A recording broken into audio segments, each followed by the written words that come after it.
Everywhere in modern society, you are ordered to conform, and if anything, it's getting more conformist, from gender to immigration. Pick your issue. There's increasingly only one acceptable view, and you can be ostracized or fired for disagreeing. Many are, in case you haven't noticed. University of Toronto professor Jordan Peterson stands dramatically against this tide. He's become famous in large part because he refuses to be shamed from the public square for having his own opinions. Last week, Peterson left interviewer Cathy Newman, not a genius, speechless when explaining that people do not have the right not to be offended. Watch this. Why should your right to freedom of speech trump a trans person's right not to be offended? Because in order to be able to think, you have to risk being offensive. I mean, look at the conversation we're having right now. You know, like, you're certainly willing to risk offending me in the pursuit of truth. Why should you have the right to do that? It's been rather uncomfortable. That's fine. I think more power to you, as far as I'm concerned. So you haven't sat there and I'm just trying to work that out. I mean, ha, gotcha. You have got me. You have got me. I'm trying to work that through in my head. Really one of the great interviews of all time. By the way, you should say Jordan Peterson has a new book out, 12 Rules for Life. That clip is everywhere. Jordan Peterson joins us tonight. It's an honor to have you, Professor. So I've watched you for a while. I've always thought you were a truth teller. One of the chapters in your book is Tell the Truth. That's one of your rules. What are some of the things that you think we're forced to lie about in this moment? Well, I don't know if we're forced. I think we make a choice. It's sometimes a bitter choice, but that's often the case when you're deciding what to say. But my sense is often you're in a situation where you're damned if you do and you're damned if you don't, so you might as well pick the poison you'd rather take. And you have a moral obligation to do that. So, you know, if you're going to say something unpopular and you're going to get attacked for it, that's a risk, but to shut up and pretend that you think something different is to warp your soul, and that's a much bigger risk. So yes, it is.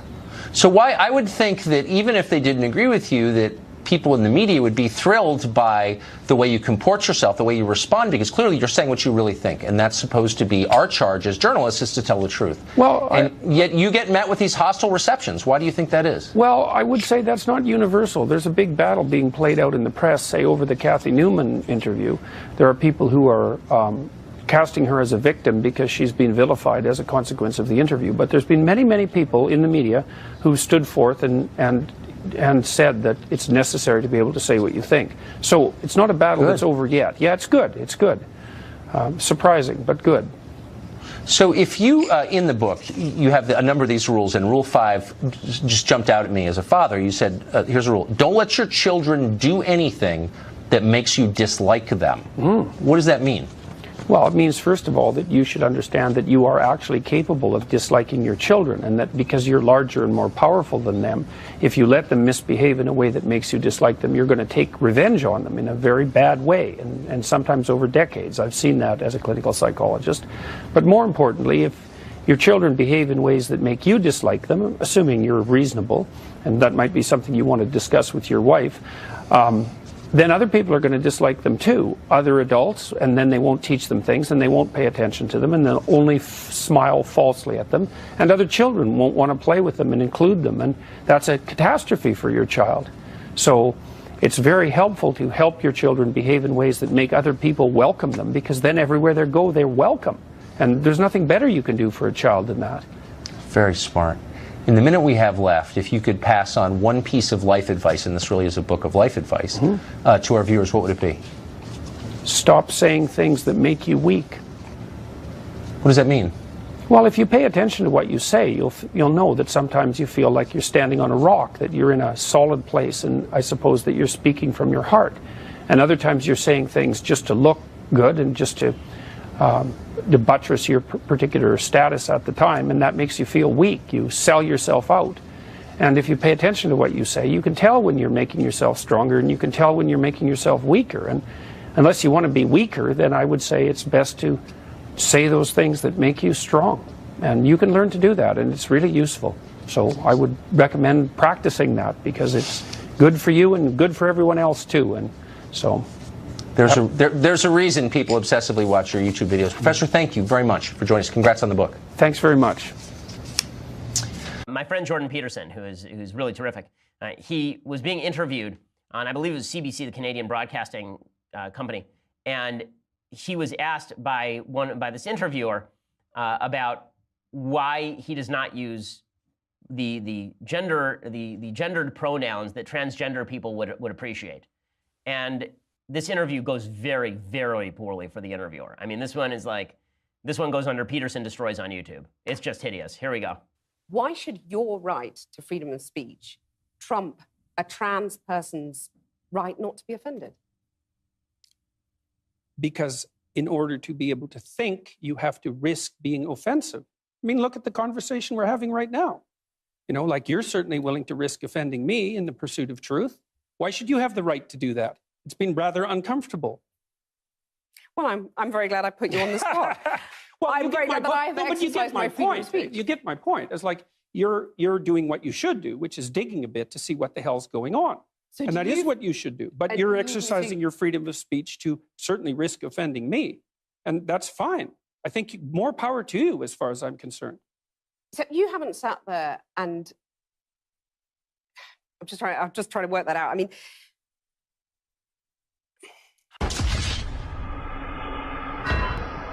ha, gotcha. Okay, so yes, that is a bad moment for her, because this is obviously true. Every political conversation I've ever had about these subjects is always, why should what you want to say trump my right to not hear you say it? It's like, because that's the definition of freedom of speech. And we can't have a conversation unless I'm actually telling you what I think. Viewers are familiar with you from YouTube, so it's a big deal. You're popular there, that your account was suspended. Do you have any idea why?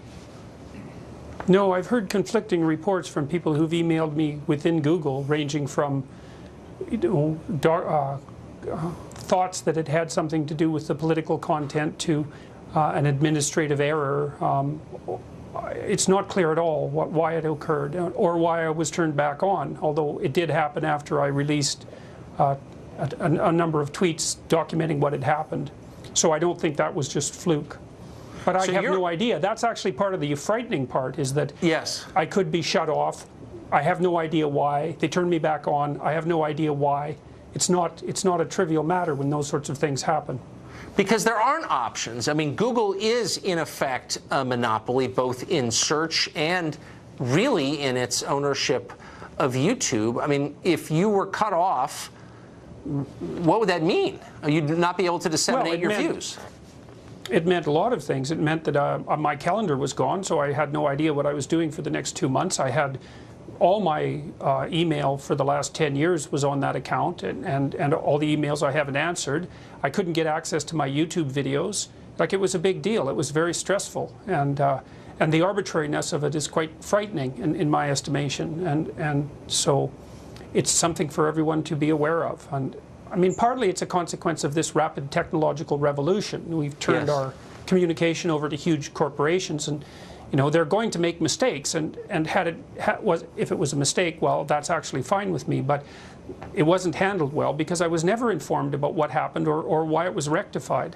And so it also raises suspicions, right? I mean, maybe it was just an error, but the fact that things have been happening in such a strange way politically brings up the specter of censorship. And so, well, we know that Google engages in censorship. I mean, Google, by its own admission, and it's obvious if you test it, censors its search results.